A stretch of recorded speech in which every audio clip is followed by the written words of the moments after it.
That's a topic we want to discuss with our studio guest this week, an expert on organic agriculture and livestock at the Eberswalde University for Sustainable Development. Gerriet Trei, thanks for joining us on Tomorrow Today. Now, we just heard some sobering figures about modern factory farming in the report. But at the same time, isn't it a little bit of an illusion to assume that customers and consumers are going to change their eating habits simply based on the fact that they don't want to destroy the environment? I think it's not easy to change the consumption of the users. It takes, I think, lots of times. Okay, it will take time. Well, your team is working on a project called the mobile stalls for animals. Could just tell us how they work. We've got a picture, actually. We use, since 2011, 2 mobile housing systems. And that's a housing system for 200 layers. And they are kept in 4 departments, which have everyone 50 layers. So hens, as are laying hens. Laying hens. And they can use a free-range area of 200 square meters. And we want to know what they eat in the free range.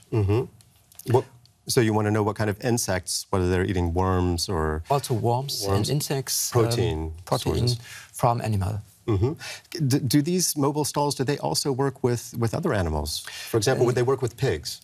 No, in this form, I don't think so.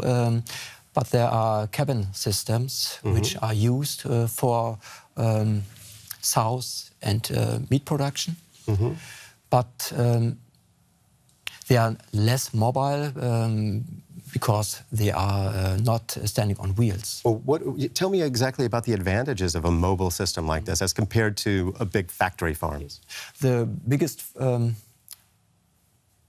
advantage is that they have always a new area with fresh grass, and you have less nitrogen on the area and less problems with endoparasites. So the endoparasites, so the animals live healthier lives, basically. Yes.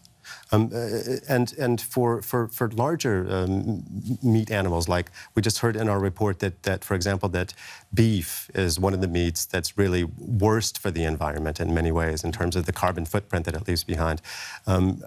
Does this actually turn that in a more positive direction as well? Could this kind of idea be used in that way? It's not a new idea, it's very old. You can keep cows on grass, only on grass, without concentrates.